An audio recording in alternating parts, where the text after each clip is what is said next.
పవన్ కళ్యాణ్ అయితే జనసేన అమ్మాయి వినూత వ్యవహారంలో ఎలాంటి జోక్యము చేసుకోలేదు. యాక్చువల్గా ఆ కేసు తమిళనాడులో విచారిస్తున్నారు. వాళ్ళు ఆల్రెడీ అరెస్ట్ చేయడం, జైల్లో పెట్టడం జరిగింది. అక్కడ జైల్లోనే ఉన్నారు.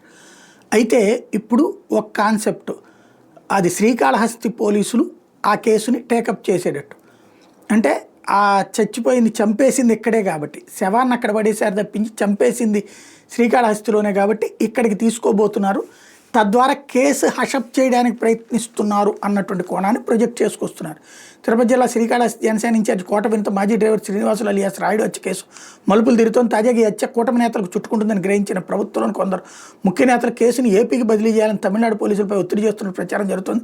ప్రస్తుతం శ్రీనివాసులు హత్య కేసుకు సంబంధించి తమిళనాడు పోలీసులు కీలక ఆధారాలు సేకరించినట్టు తెలిసింది. అందులో భాగంగా నిందితులను కస్టడీకి కోరబోతున్నారు. నేడో రేపు కోర్టులో పిటిషన్ వేయనున్న సమాచారం. విషయం తెలుసుకున్న కూటమి నేతలు ఉన్నతాధికారుల ద్వారా కేసుని ఏపీకి బదిలీ చేయాలని అడిగినట్టు తెలుస్తోంది.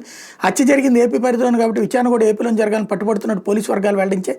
కేసు ఏపీకి బదిలీ అయితే తమ వారెవరికి ఇబ్బంది లేకుండా బయటపడే ఇచ్చన్న ఆలోచనతో కూటమి నేతలు విశ్వ ప్రయత్నం చేస్తున్నారు అన్నటువంటి వార్తను సాక్షి హైలైట్ చేస్తుంది. అంటే ఒక పవన్ ఇలాంటి కుట్ర చేపిస్తున్నాడు అన్నటువంటి కోణం, చంద్రబాబు వీళ్ళు కలిసేసి చివరికి ఆళ్ళోళ్ళే చచ్చిపోయినా సరే పట్టించుకోవడం అన్నటువంటి కోణాన్ని ప్రొజెక్ట్ చేసే ప్రయత్నం చేస్తోంది.